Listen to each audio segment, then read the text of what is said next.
On my birthday, my stepmother and stepsister threw a party for themselves. As I cleaned up their mess, my stepsister laughed and said, "You'll never be more than our servant." Years later, when she showed up begging for a job, she never expected to see me sitting behind the desk because I remember that day as if it happened yesterday. My birthday, supposedly a day to celebrate me, ended up being nothing more than an afterthought, a mere backdrop to the grandiose event that my stepmother and stepsister had orchestrated for themselves. The house was alive with chatter, laughter, and the clinking of glasses, but none of it was for me. I stood on the sidelines watching as they reveled in their own self-made world, while I was relegated to the role of the invisible servant. It wasn't just a party, it was a statement, a loud and cruel reminder of my place in their world. Thank you for joining us on this journey of growth and change. If you're inspired by these stories of overcoming challenges and embracing new beginnings, don't forget to hit subscribe. It's free and helps us create a space where we can share more powerful stories together. Let's get started. The decorations were extravagant, the kind of thing you'd see in a high-end magazine spread, but they felt hollow in my eyes. Every corner of the house was adorned with expensive flowers, luxurious balloons, and glimmering lights. My stepmother, flawless in her designer dress, floated from guest to guest, a beacon of charm and warmth. In contrast, I stood in the corner of the living room, gripping a plastic trash bag, picking up the remnants of the night. My presence was acknowledged by none, save for the occasional glance or whispered comment, but those were mere glances of dismissal, not recognition. I had learned long ago that my life wasn't meant to be celebrated, at least not by them. My stepmother and stepsister had made that clear from the start. I was a burden, a ghost in their world of glitz and glamour. They hadn't asked for me, and I was constantly reminded of my unwanted position in the family. They got everything: affection, attention, respect, while I received nothing more than a task list. I wasn't a daughter, I was a chore. Their priorities were clear. Their happiness came first, and I was nothing more than the tool they used to maintain it. As I swept up the remnants of food and drink from the floor, I heard the sounds of celebration echoing from the next room. I could almost imagine my stepsister smiling in her new dress, twirling around, laughing with friends, her life sparkling before her. I couldn't help but feel a deep resentment build inside me. This wasn't just another birthday. This was a reminder that I didn't belong. That I would never be a part of their world no matter how much I tried. I wiped a tear from my cheek, the frustration of it all threatening to consume me. The unfairness was overwhelming, but there was nothing I could do about it. Or so I thought. It wasn't until later that evening, when my stepsister made that comment, that I realized something had shifted within me. Something I couldn't ignore. It was subtle at first, like a whisper in the back of my mind, but it was growing louder with every passing moment. As I returned to the kitchen, I found my stepsister standing there, a glass of champagne in her hand. Her laughter, light and carefree, filled the space. She caught sight of me, still cleaning, and I saw the familiar smirk play on her lips. It wasn't the first time she'd looked at me with disdain, but tonight her gaze was colder, more cutting. "You know," she began, her voice dripping with mock sweetness, "you'll never be more than our servant. That's all you'll ever be." The words hit me like a punch to the stomach, though I tried to keep my composure. My stepsister had always been cruel, but this was different. She said it with such certainty, as if she truly believed it. And in that moment something inside me snapped. Her words echoed in my mind, louder than the music from the party, sharper than the clinking of glass. I couldn't ignore it anymore. The anger, the hurt, the humiliation, it all converged into one singular thought: I will make her regret that. But at that moment I had to hold back. I couldn't let her see the storm brewing inside me. I couldn't let her know how deeply her words had affected me. Instead, I smiled and nodded as I always had, pretending that I was okay. But I wasn't. I was seething, a fire starting to burn inside me, a fire that would take years to fuel and ignite. As the party continued without me, I stood in the shadows, cleaning up after them. But in that moment I wasn't just a servant. I wasn't just a background character in their perfect little world. I was something more. The desire for revenge, for justice, for a chance to flip the script, was born that night. And though I wasn't ready to act on it yet, I swore to myself that I would rise. I would rise far beyond the life they had expected for me, and when I did, I would make them regret underestimating me. For the next few years I focused all my energy on my education and career. I threw myself into my studies, determined to carve out a life for myself that had nothing to do with them. I didn't just want to escape, I wanted to thrive. I worked 2 jobs, studied late into the night, and slowly, one step at a time, I built the life I had always dreamed of. I wasn't just surviving anymore, I was building something. Something that would be mine and mine alone. In those years I learned many things. I learned how to make connections, how to speak with authority, how to navigate the world with the confidence that had always eluded me. I learned that success wasn't just about what you had, it was about who you became. And I became someone powerful, someone respected. But despite all my achievements, there was one thing that still gnawed at me: my stepfamily. Every success I had, every victory, was tinged with the knowledge that they still saw me as inferior. That they still didn't believe I belonged. I could feel the weight of their disdain with every step I took, every accolade I earned. But what they didn't know, what they couldn't know, was that I wasn't the same person anymore. I had become someone who would no longer be overlooked. I had become someone who would make them see me whether they liked it or not. And so, on that fateful day when the call came from my stepsister, I knew it was time. She needed a job.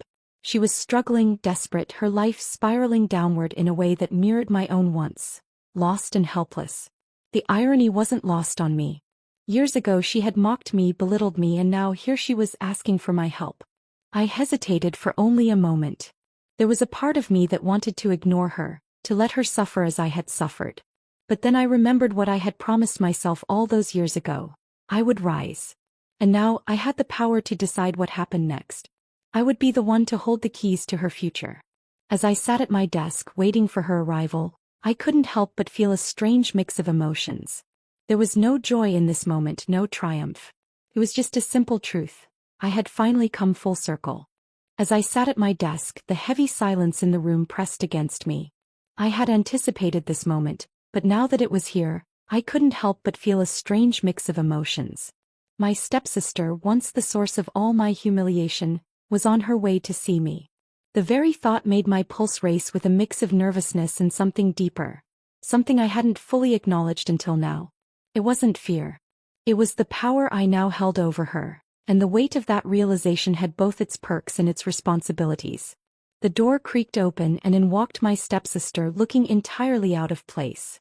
She stood in the doorway, dressed in a plain outfit, her once confident posture now slumped, her eyes scanning the room nervously. I noticed the slight tremor in her hand as she clutched her purse. For a moment I wondered if she could sense the irony in the situation, but then I pushed that thought aside. It didn't matter now. What mattered was that I had the upper hand and I intended to keep it that way. "Well, it's been a long time," I said, my voice surprisingly calm. I gestured for her to sit. She hesitated, looking at the chair in front of my desk as though it were a trap, but she eventually sat down.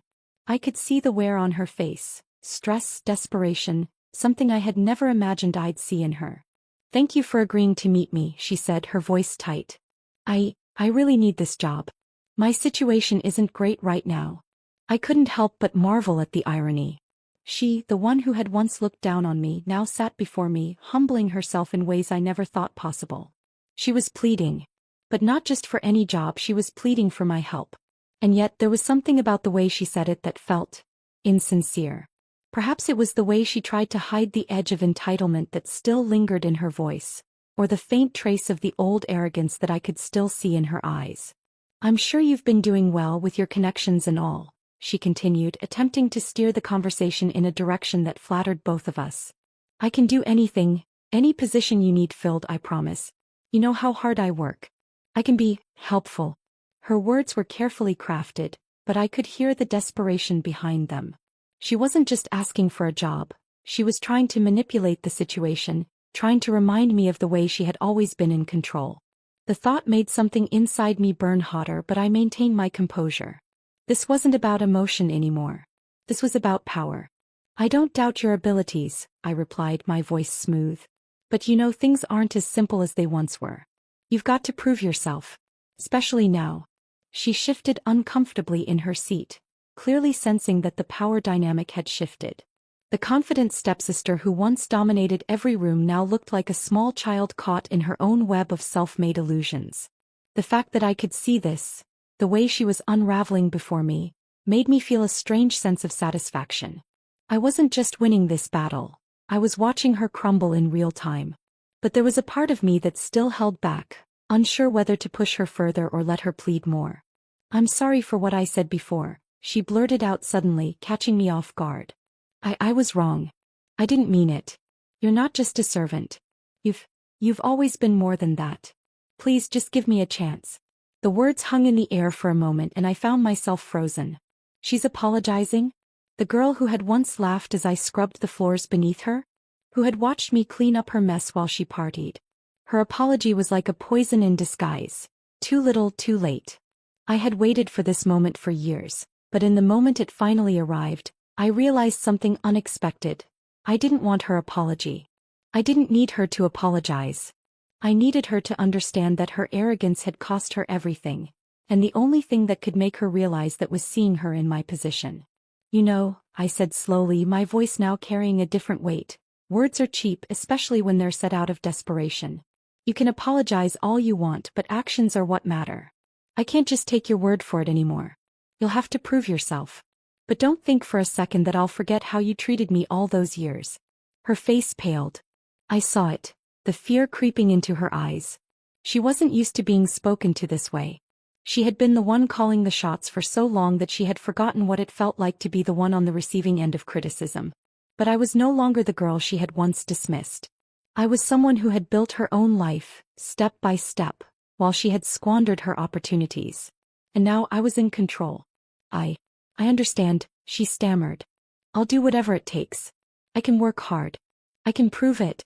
I tilted my head, watching her closely. The desperation was evident now, no longer masked by bravado. And yet, despite the shift in her demeanor, I couldn't ignore the lingering feeling that something was still off. Her words, though full of regret, didn't quite match the sincerity I had hoped to hear. Perhaps this wasn't the reckoning I thought it would be. Perhaps this was just another one of her calculated attempts to regain what she had lost. I leaned back in my chair, staring at her, and for a moment, I let the silence stretch out. It was a power play and she knew it. "Fine," I said finally, my voice colder than before. "I'll give you a chance. But understand this. You're on probation. One mistake and you're gone." She nodded, her relief palpable. But there was no real victory for me in her words. Yes, I had made her beg. Yes, I had forced her into a position of weakness. But I also realized that her struggle was not the ultimate triumph. The real triumph was in how far I had come, from the girl she had mocked to the woman who now had the power to shape her fate. This wasn't just about revenge. It was about reclaiming everything I had lost, and ensuring that I never lost my strength again. As she left the office, a part of me expected to feel a rush of satisfaction, a sense of victory that would wash over me. But instead I felt something else, an overwhelming sense of clarity. The true power, I realized, lay not in making her suffer but in moving forward. In making her realize that her time had passed and mine was just beginning. And that was enough for me. The days that followed my encounter with my stepsister felt surreal, as though time itself had slowed down just to let me breathe in the moment of my newfound power. But the initial satisfaction of holding the upper hand over her began to fade as quickly as it had arrived. There was no instant gratification in seeing her beg for a job. The true nature of my struggle, of all the years I had spent overlooked and dismissed, settled in like a weight I couldn't shake. It wasn't just that I had risen above them. It was that I had spent so many years being invisible, being the quiet bystander in a world that never saw me, that I wasn't sure how to step into my new role fully. In the weeks that followed, I found myself stuck between two versions of myself. The person I had been and the person I was becoming. There was a noticeable shift within me as I began to lean into the strength I had gained over the years. But even with my professional success, I could not shake the past, nor could I escape the gnawing feeling that my progress was somehow incomplete. There was still so much of me that had been shaped by those years of struggle. It wasn't just that I wanted to rise above the life they had mapped out for me. It was that I wanted to prove I could become someone entirely different, someone they would have no choice but to reckon with. So I pushed forward. I worked harder than ever before, taking on additional responsibilities, seizing every opportunity that came my way. I spent countless nights studying, networking, and honing my skills, determined to make a name for myself in a world that had once excluded me. And slowly but surely I began to rise. The feeling of accomplishment was intoxicating, but even as I achieved success, there was a sense of loneliness that clung to me. The friends I made along the way, while kind and supportive, couldn't fill the void that had been carved by years of rejection and mistreatment. The hardest part wasn't the late nights or the sacrifices. It was the emotional scars that seemed to linger no matter how far I pushed them down. No matter how many accolades I received, no matter how many doors I opened, I could still hear the echoes of my stepsister's words from that night. "You'll never be more than our servant." It was a haunting phrase that I had buried deep within me, but it had never fully left. Every promotion, every milestone I reached felt hollow when I remembered that I was still, in their eyes, just the girl who cleaned up their mess. But I refused to let those voices define me. I worked harder, climbed higher, and ultimately landed a job that not only offered financial security but gave me a sense of autonomy I had never known. I was no longer a servant. I was a professional. And yet, as my career blossomed, I realized something profound. The more I succeeded, the more I felt disconnected from the life I had left behind. The scars I had carried for so long were still there, but they had become a part of me. A part of my drive, my resilience, my identity. It wasn't just about proving them wrong anymore. It was about proving to myself that I was worthy of the life I had built. One morning as I sat in my office, I glanced out the window and thought about the girl I had once been. The girl who had scrubbed floors, cooked meals, and done everything to make them happy, yet was never acknowledged in return. I thought about the years I had spent dreaming of a different life, wondering if I would ever escape the prison of their expectations. But as I reflected on my journey, I couldn't help but smile. I had made it.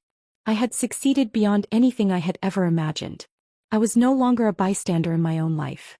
I had become the architect of my own destiny. But then, just as the sense of accomplishment was beginning to settle in, the phone rang. My stepsister's name appeared on the screen. I stared at it for a long moment, the blood in my veins growing cold. I hadn't heard from her in years, not since that day she had asked for a job. What could she possibly want now? My heart raced with a mixture of curiosity and dread, but I answered the call anyway. "Hello," I said, my voice steady though my pulse was erratic. "Hi, it's me," she said, her voice strained. I don't know if you remember, but we used to be close and I need your help." For a moment I couldn't speak. The nerve of her. After all these years, after everything she had put me through, she was calling me for help? The girl who had called me nothing more than a servant? The girl who had dismissed me without a second thought? It was infuriating. But I kept my composure, my mind racing. "What kind of help?" I asked, trying to sound casual, though my thoughts were a whirlwind of confusion and frustration. I've gotten myself into some trouble," she continued, her voice barely above a whisper. I don't know what to do. I've been looking for a way out and I thought maybe you could help me. Please, I'm desperate." I could hear the crack in her voice, the vulnerability that was so foreign to me. It was hard to reconcile this version of my stepsister with the confident, smug girl I had once known. I felt an unexpected surge of sympathy for her, but at the same time, a part of me reveled in her desperation. She was the one now begging for something she had once denied me so easily. "What exactly do you need from me?" I asked, my voice cold now, each word measured. "I need a job," she said, her voice cracking. "I can't get back on my feet without one, and I've tried everything. I know I don't deserve it, but if you could just give me a chance." A part of me wanted to say no, to tell her that she had made her bed and now she had to lie in it. But then another part of me, the part that had suffered for so long, wanted to do what I had always dreamed of. To be the one who decided her fate. "Okay," I said, surprising myself with the calmness in my voice. "I'll give you a chance. But you need to prove yourself. You need to show me that you're serious about turning things around." There was a brief pause on the other end of the line, and then she exhaled a shaky breath. "Thank you. You don't know how much this means to me." I hung up the phone and sat back in my chair, reflecting on the choice I had just made. I had granted her a chance, but I knew deep down that this wasn't about mercy. This was about control. I was the one in charge now, and I was going to make sure she understood that. But as I thought about the years I had spent fighting to get here, I realized that this wasn't just about her. It was about me, about taking charge of my life and my future, and proving to myself that I had finally become the person I had always wanted to be. The call from my stepsister had shaken me more than I cared to admit.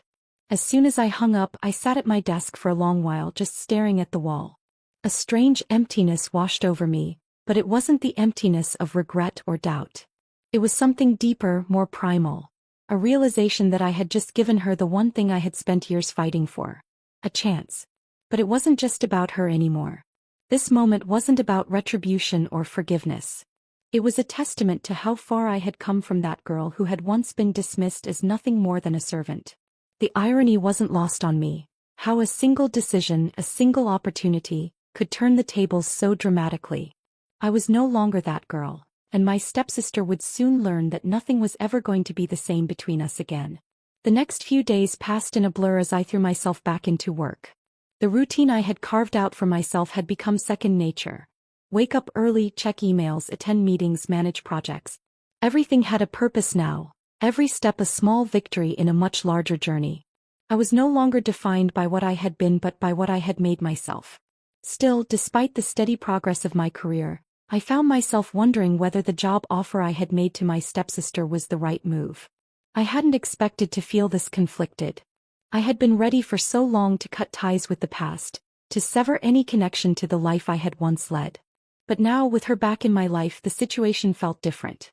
The power I held, the ability to shape her future, left me unsettled. But I couldn't afford to be weak. I had built my life from nothing, and I would not let the past dictate my future. So I resolved to continue down the path I had set for myself, unwavering and resolute.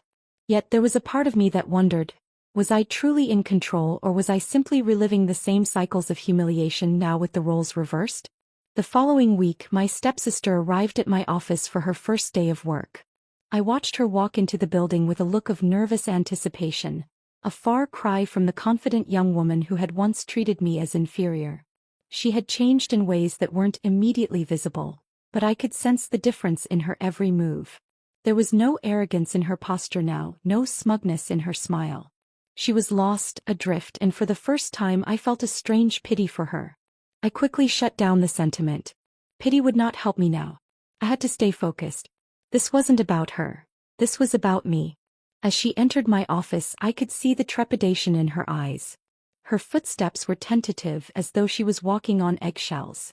She had the look of someone who had nothing left to lose, someone who was trying desperately to regain what she had lost. For a brief moment, I allowed myself to feel a flicker of satisfaction. She had come to me for help, but in reality, it was I who was in control now.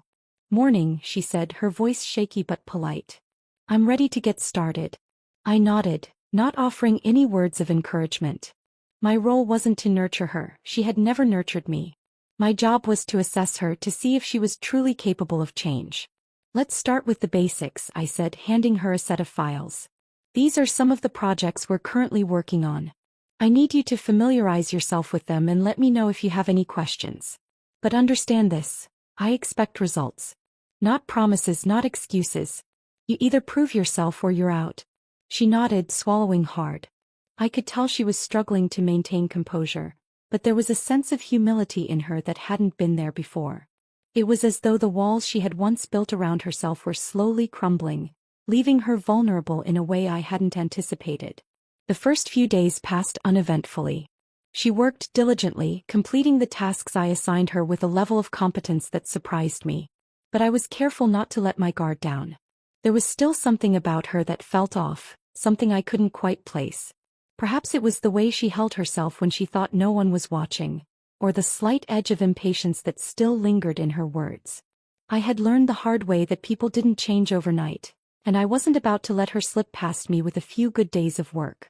She had to prove herself, and I was going to make sure she did. One afternoon, I asked her to meet me in the conference room. We needed to discuss a particularly important project I had been overseeing, one that required a keen attention to detail. As I laid out the plans and outlined the deadlines, I noticed her shifting in her seat, her eyes darting around the room. It was subtle, but I could see it. A sense of unease, of fear, creeping into her expression. The old arrogance was gone, replaced by something else. A self-doubt I hadn't expected. When I finished outlining the project, I paused, watching her closely. "Do you think you're ready for this?" I asked, my voice calm yet laced with a challenge. She hesitated, then nodded. "Yes, I'm ready. I'll give it my best shot." I studied her for a long moment. In that silence, I could hear the weight of her words, the undertones of desperation. She wasn't just asking for a chance. She was pleading for validation. For the first time, I realized that her struggles were far deeper than I had anticipated.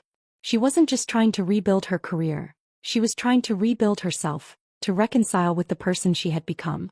But even in the face of her vulnerability, I didn't flinch. She had to earn my respect just as I had earned my own. She wasn't going to receive any handouts from me. I had worked too hard to get to this point, and I wasn't about to let her slip back into the same patterns that had once defined her. "Prove it," I said, my voice steady. "And I'll give you the opportunity you're asking for. But if you fail, don't expect another chance." She nodded, her eyes filled with a mixture of determination and fear. And with that she left the room, more unsure than ever of the future that lay ahead of her. As the days wore on, I could feel the tension between us growing. My stepsister was doing her best to prove herself, but there were moments when I could see her slipping back into old habits. The impatience would creep in when she was faced with a challenge, and I could almost see her fighting the urge to revert to the old arrogance that had defined her for so long. But I was resolute. I was watching her closely, waiting for her to falter.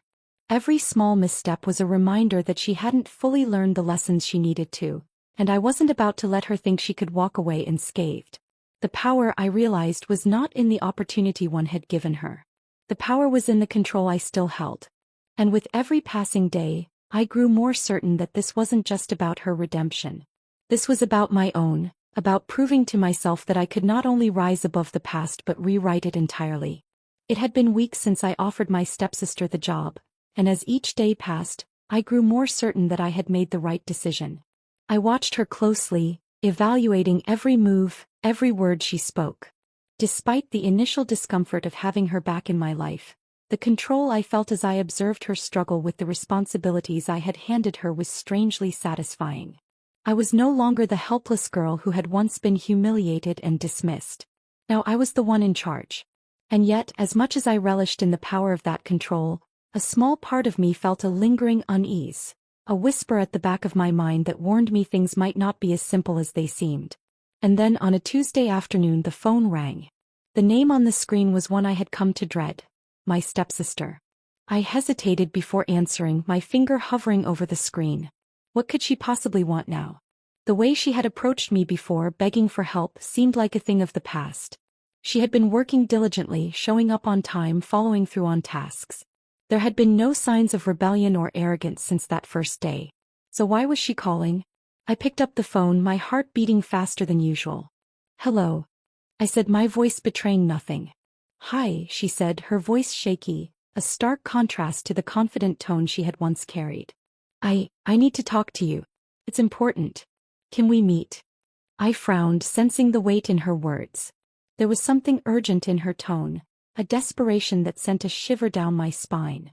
My stepsister, once so sure of herself, was now calling me for help again? I had given her a chance and now she was asking for more? I wasn't sure what she expected from me, but I couldn't afford to let her manipulate the situation. "All right," I said, keeping my voice even. "We can meet, but I'm busy. Make it quick." She agreed, and within an hour she arrived at my office, looking disheveled and on edge. Her clothes, once pristine and carefully chosen, now seemed hastily thrown together. Her hair was a bit messy, and her eyes, usually bright with ambition, were dim, shadowed by what I could only guess was a mixture of exhaustion and anxiety. There was no mistaking it, she was no longer the same confident girl who had laughed at my struggles. Something had changed, something I had not anticipated. "Is everything okay?" I asked, trying to gauge the situation. But before she could answer, her lips trembled, and she took a deep breath as though summoning the courage to speak. "I don't know what to do," she began, her voice cracking. I thought I had everything under control, but it's slipping away. The job isn't enough. I need more. Please, I'm at my breaking point." I stared at her, shocked. This wasn't the story I had expected to hear. The girl who had once had everything handed to her was now standing before me, pleading for help. It was almost too much to comprehend. I had offered her a job and she had been doing well, meeting deadlines and showing up as expected. But now she was admitting that it wasn't enough. She was admitting that she had failed in some deeper, more personal way, and I could see it in her eyes. The desperation to find a way out, to fix whatever she had broken.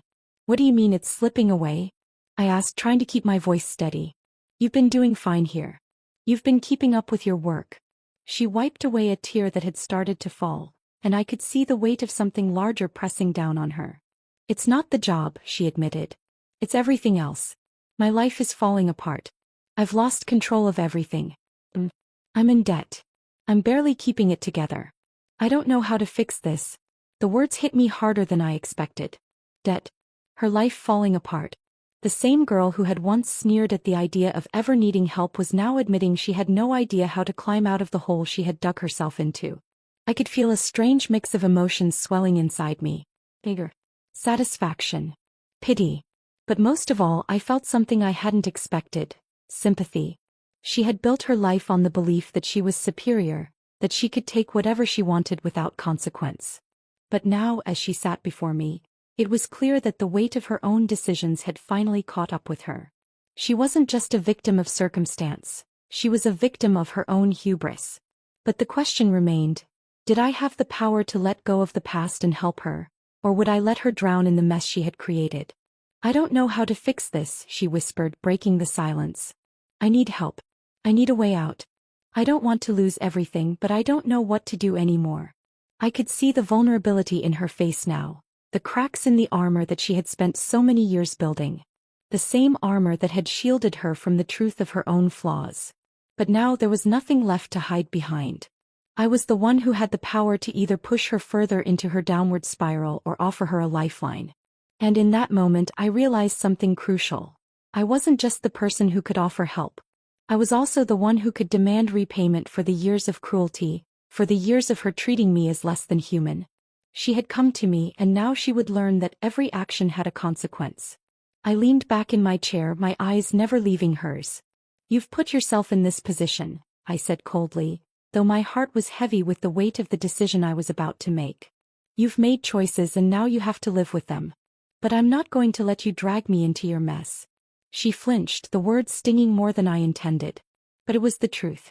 She had made her own bed, and it was time for her to lie in it. I wasn't going to play the role of the benevolent savior, rescuing her from her own mistakes. But even as I spoke those words, I could see the hurt in her eyes. I could see the desperate, broken person who was finally facing the consequences of her actions. But, I continued, my voice softening just slightly, I'll give you one more chance. But you need to prove that you're willing to change. I'm not going to help you unless I see real effort. This job isn't just a lifeline, it's a chance to rebuild. But if you waste it, you won't get another. She nodded, a silent tear falling down her cheek as she absorbed my words. And though I knew she didn't fully understand the weight of the ultimatum I had just given her, I also knew that this was the point of no return. She had crossed a line, and now the stakes were higher than ever. The game was no longer just about her redemption. It was about how far she was willing to go to prove she deserved to stand beside me. As she left the office, I sat there, the room still heavy with the tension of our conversation. I had given her a chance, but I knew that the real test was just beginning. Would she rise to the occasion, or would she collapse under the weight of her own failures? Either way, I was no longer the girl who had once been invisible. I was the one who held the power, and I was going to make sure she knew it. The days following my stepsister's admission of desperation felt like a test of sorts. There was an underlying tension in the air every time we passed each other in the office. It was as though we were both walking a tightrope, she trying to prove she was worth the second chance, and I holding the balance of power, uncertain whether to extend my trust or withhold it completely. I knew that I couldn't afford to let emotions cloud my judgment, but as time passed, I found myself wondering how far I could push her before she broke.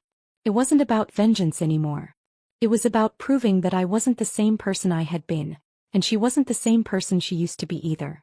One morning, as I sat behind my desk reviewing some reports, I heard the soft knock on my office door. Without looking up, I gestured for her to come in. She hesitated for just a moment, then stepped in, her posture stiff but determined. She had been doing well the past few days, completing tasks without complaint, asking the right questions and generally keeping her head down. But there was something different about her this time, something that made my heart skip a beat. It wasn't just her usual nervous energy.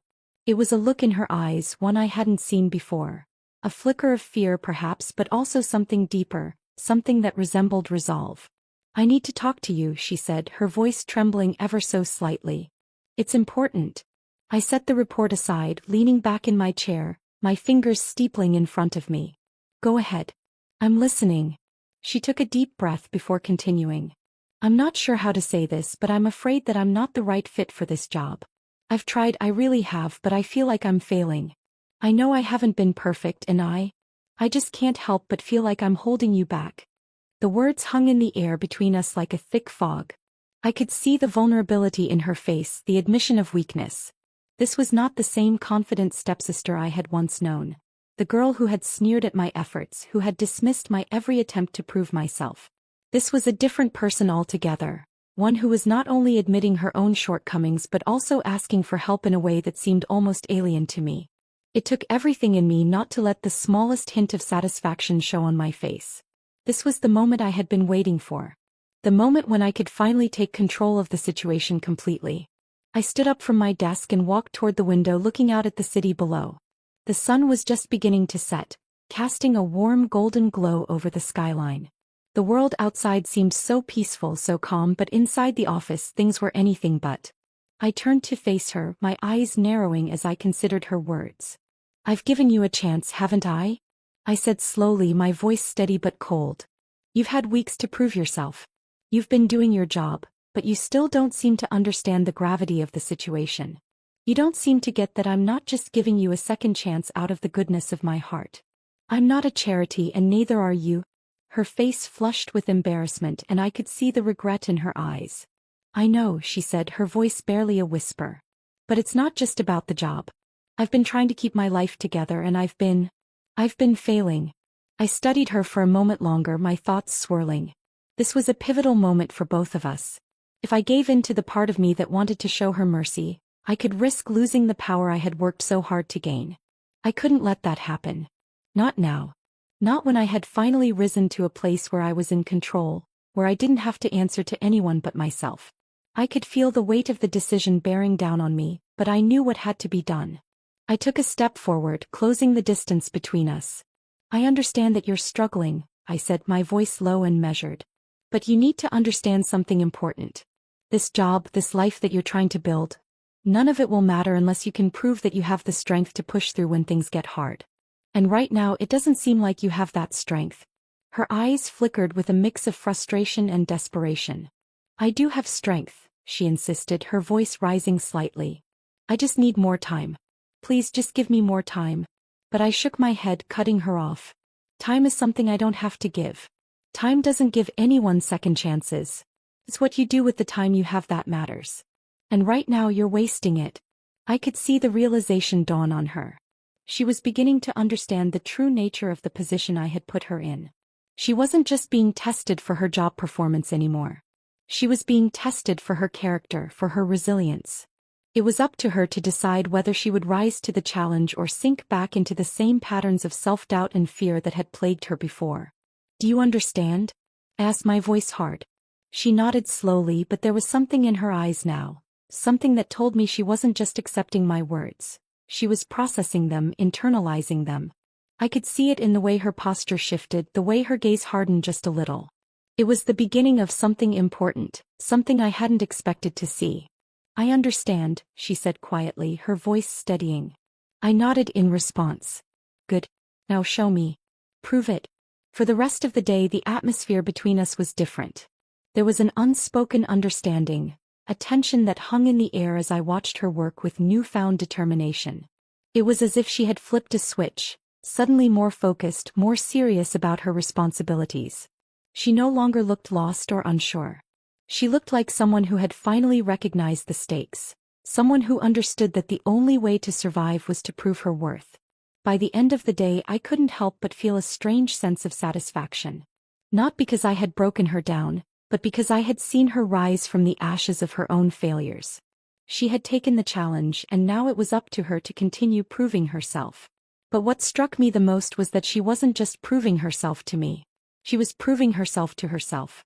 As I sat back in my chair that evening, reviewing the work she had completed, I realized that the power I held over her wasn't just about control. It was about transformation. I had forced her to confront the reality of her situation, and in doing so, I had given her the chance to rebuild her life. It was up to her now to take that chance and make something of it. But no matter what happened next, I knew one thing for certain. I wasn't the same person I had been before. I wasn't the girl who had been discarded and forgotten. I was someone new, stronger, wiser, and fully in control of my own destiny. And as long as I held that power, I would never allow anyone to take it from me again. The days after I had made her confront the reality of her situation were filled with a peculiar tension. It was as though the roles had shifted beyond just our professional duties. There was an undercurrent of something deeper now, something I hadn't anticipated. She had risen to the challenge, I could see that much. Her work ethic had transformed. Her demeanor had softened. But that spark of vulnerability, the fear that she might fail, still lingered in her eyes. She no longer had the arrogance that once defined her, but now as she strove for redemption, I realized that I wasn't entirely sure what I wanted out of this process. I sat at my desk reviewing her progress on a new project. She had taken it on with a fierce dedication I hadn't expected. It was as if the weight of the task was something she had to prove to herself, not to me. I admired the way she worked, the way she focused on every detail. But that same sense of satisfaction I'd felt when I had first extended the opportunity to her, when I had handed her the lifeline, was now clouded with something I couldn't quite place. What if she was too broken to ever truly rise? What if, despite all the effort she was putting into proving herself, she was only doing it because she felt she had no other choice? I couldn't stop myself from thinking about it. Was this really a redemption arc for her? Or was it a cruel game I was playing? I had watched her for weeks, seeing the way she had tried to regain control, but part of me wondered if I was simply giving her false hope. I had made her beg for help, I had forced her to face her worst fears, and now, despite her progress, I still wasn't sure if I could trust her fully. Was I being too harsh? Or was I doing what was necessary for her growth? The door opened with a soft click, pulling me from my thoughts. She stood there, standing just outside my office, her hands slightly trembling as she nervously fidgeted with the edge of her blouse. Her face was a mixture of resolve and hesitation. She looked like a different person, a far cry from the girl who once mocked me with every passing glance. But I could still sense the vulnerability in her presence. She wasn't ready to fully accept that she had changed. She still believed that she had to prove herself in ways that went beyond what was necessary. "Can we talk?" she asked, her voice unsteady but polite. I nodded, motioning for her to enter. She walked into the room, closing the door behind her softly. I gestured for her to sit, not saying a word as she lowered herself into the chair across from me. For a moment, the silence between us felt charged, and I couldn't help but feel as though something important was about to unfold. She had come to me with a request, but this time it was different. This wasn't about the work she had done or about making up for past mistakes. This time it was about something deeper, something personal. "I've been thinking a lot about what you said," she began, her voice hesitant. "About needing to prove myself. I've been working so hard to show you that I can change. But I don't know if I can. I don't know if I can ever undo what I did before. The things I said, how I treated you, how I treated everyone." She paused, looking down at her hands in her lap. Can you ever forgive me for that? Can you ever see me as someone who's worthy of your trust?" The question hung in the air and I felt my heart tighten. For all her bravado, for all her earlier arrogance, here she was, vulnerable and unsure, asking for forgiveness in a way that completely shifted the dynamic between us. The girl who had once stood over me, looking down with disdain, was now asking me for something I hadn't expected: redemption. I took a slow breath, considering my response carefully. Was I supposed to give her what she wanted? Was I supposed to say that I forgave her, that it was all behind us? I had spent so much time building my own strength, so much time getting to a place where I could control my own destiny. Was I ready to relinquish that control and offer her the grace she was asking for? Could I truly forgive her, knowing how much her past actions had shaped who I had become? "You've worked hard," I said slowly, my voice steady. "And I've seen the effort you've put into proving yourself. But forgiveness isn't just something you get automatically just because you ask for it. Something that takes time. It's something that has to be earned, and right now you're still in the process of earning it." Her shoulders slumped slightly, but she nodded, acknowledging the truth in my words. "I understand," she said softly. "I just wanted to know if there's a chance, if there's any way for us to move forward." The weight of her question settled heavily on me. I had been giving her the space to prove herself, but I had never fully confronted what I was really asking of her. Was I willing to trust her again?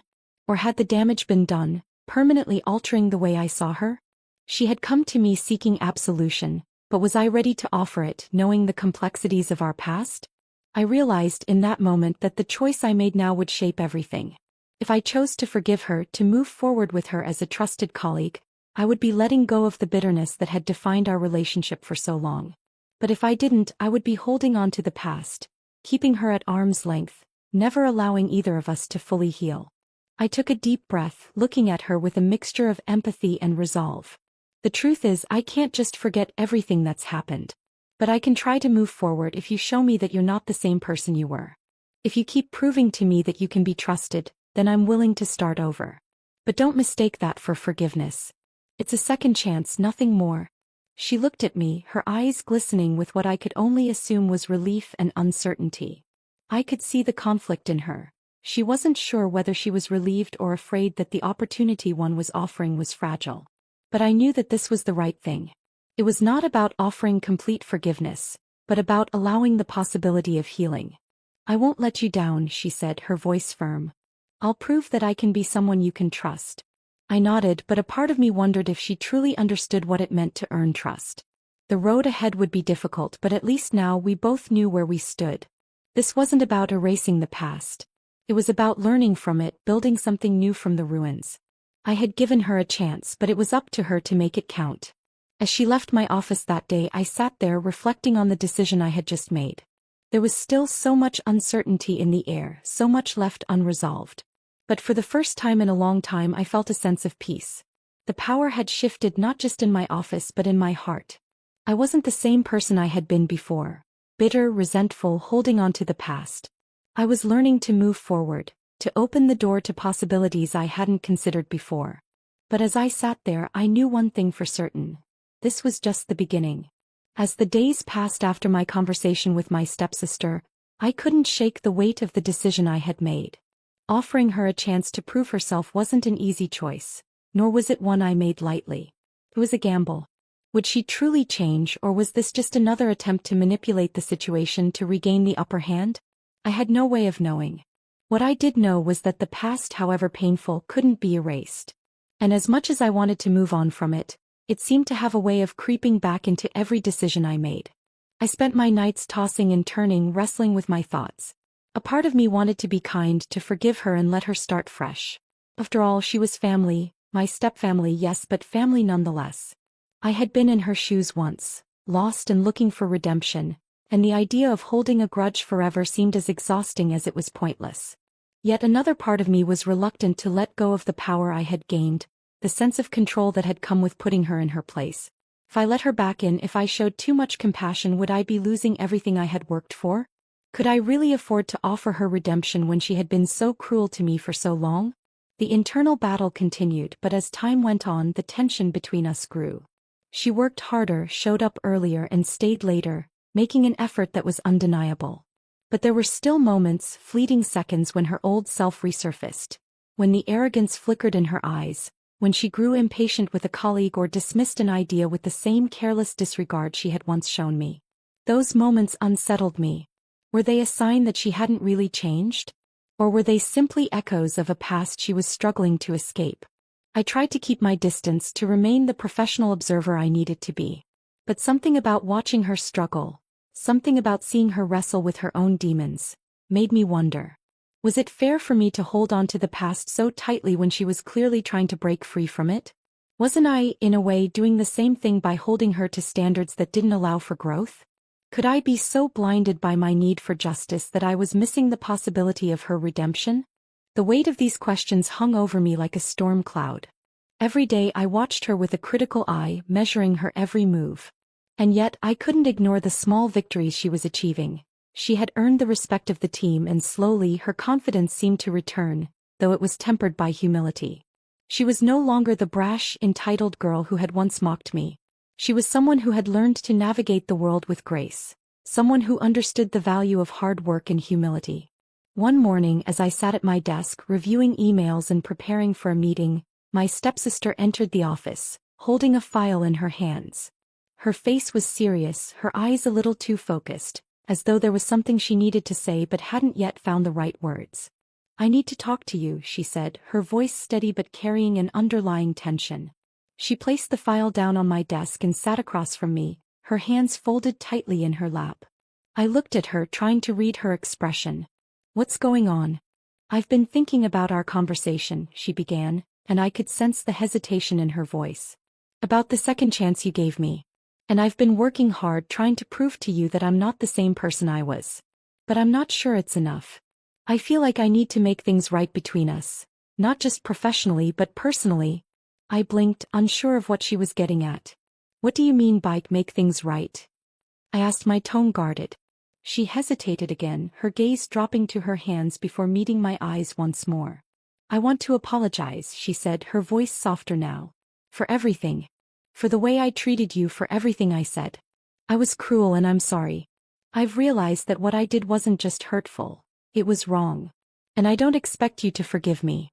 I just wanted you to know that I'm sorry and that I'm trying to do better." The sincerity in her voice took me by surprise.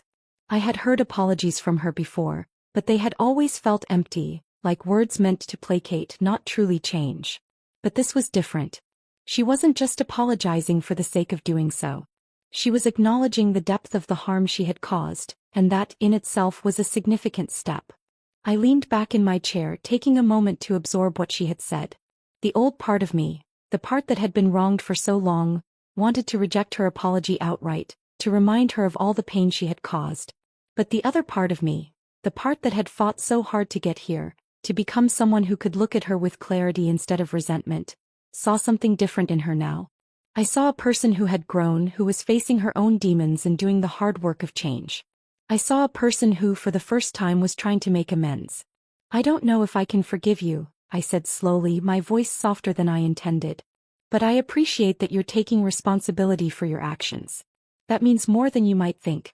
She nodded, a faint smile touching her lips. "I understand. I don't expect anything from you. I just needed you to know that I'm not the same person anymore. I'm not asking for your forgiveness, but I'm asking for a chance to prove that I'm worthy of it. Worthy of your trust." I looked at her, and for the first time, I saw her not as the stepsister who had once treated me like dirt, but as someone who had fought to rise above her past. The question that had lingered in my mind for so long, whether to offer her redemption or continue holding on to the power I had gained, felt less pressing now. In that moment, I realized that redemption wasn't something I could give her. It was something she had to earn, and she was already on the path to earning it, one step at a time. "I can't promise you that everything will be easy," I said, my voice steady but firm. "But I can promise that if you keep showing me that you're committed to changing, then I'll keep giving you the chance to prove it." She smiled then, a genuine smile that reached her eyes. It was a small victory for both of us, a sign that the walls between us were slowly starting to crumble. As she left my office, I sat there for a long time, reflecting on everything that had led to this moment. The choice to forgive, the choice to trust. Those were not easy decisions. But in that moment, I realized that the true power didn't lie in holding on to past wrongs. The true power was in moving forward together and allowing ourselves to heal. And as much as I had once yearned for revenge, I now saw that redemption for both of us was the real victory. The following weeks unfolded with an unexpected ease, and though I had told myself I would remain cautious, I couldn't ignore the subtle changes I saw in her. My stepsister, the girl who had once been a figure of arrogance and disdain, was transforming before my eyes. It wasn't just the work she was doing, though she had exceeded all expectations. It wasn't just the fact that she was doing it all with a sincerity I hadn't known she possessed. It was something deeper, something I couldn't put my finger on. Every time she came into my office, she seemed a little more comfortable in her own skin. Her posture was less stiff, her voice more confident, though still tempered with a quiet humility. And as she made small efforts to connect with the team, to build relationships that weren't just based on the work she was assigned, I saw something that I hadn't seen before. Vulnerability. Genuine, honest vulnerability. One afternoon, after a particularly difficult meeting, she walked into my office with an air of determination I hadn't seen in her before. She had a file in her hands, and I could tell by the way her jaw was set that this wasn't just another day at the office. "I think I need to tell you something," she said, her voice steady but laced with apprehension. I gestured for her to sit, my curiosity piqued. "Go ahead," I said, leaning forward slightly, my eyes narrowing with interest. She sat down across from me, placing the file on the desk. I've been thinking a lot lately, she began, her voice softening as she spoke. About everything. About how I've been acting and why I've been so defensive. And why I've treated people the way I did. I think I've always believed that if I pushed everyone away, if I made them see me as something above them, I wouldn't have to deal with the fear of being vulnerable. The fear of not being good enough. I remained silent, allowing her the space to continue. I had always known that she had built walls around herself, but hearing her articulate it, hearing her acknowledge her own fears, was something I hadn't expected.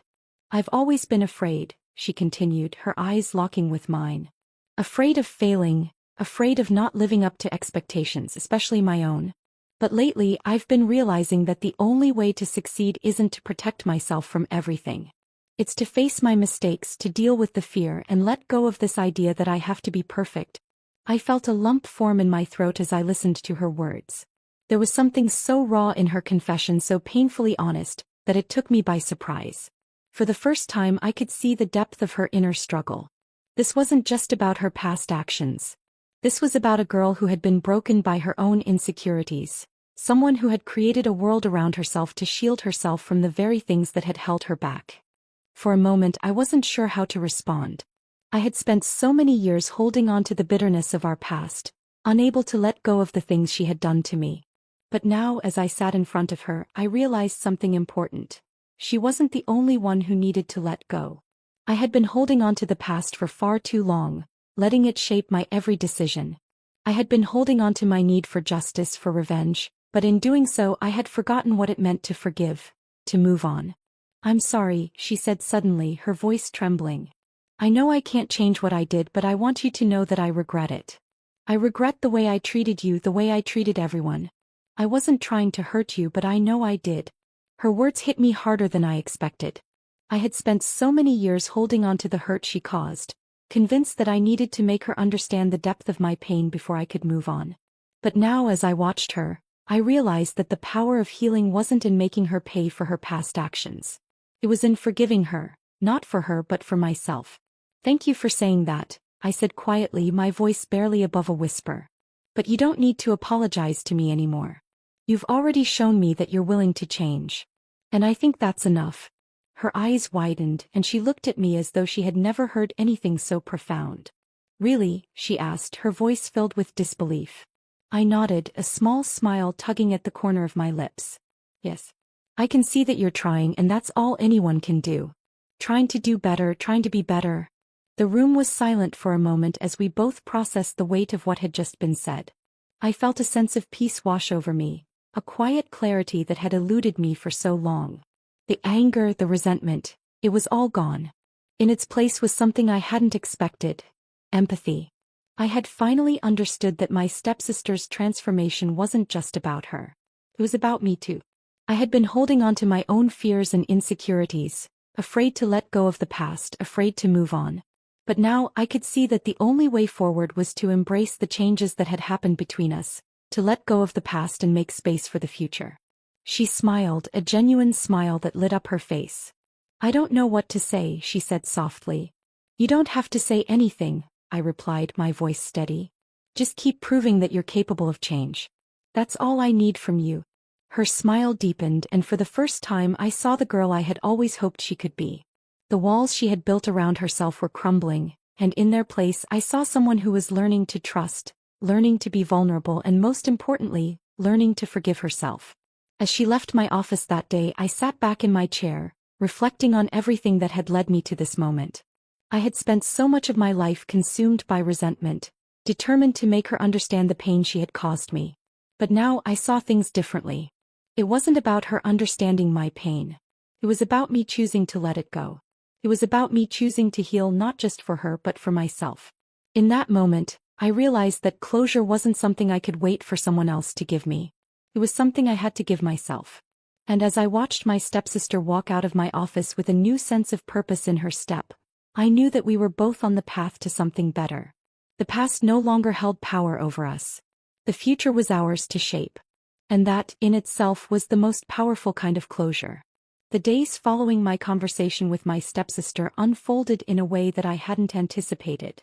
It wasn't that the dynamic between us had dramatically shifted overnight. It was more that the pieces we had both been working so hard to place began to align in a way that felt organic, almost inevitable. There was a sense of calm that had settled into the office. Gone was the tension that had hung in the air, replaced by a quiet understanding that neither of us had fully expected.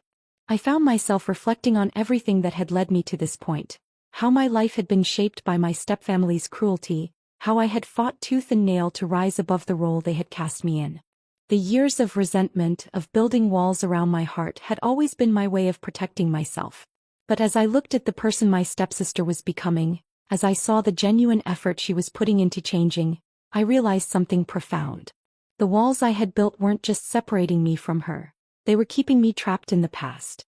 Every time I walked through the office now, I saw something different in her.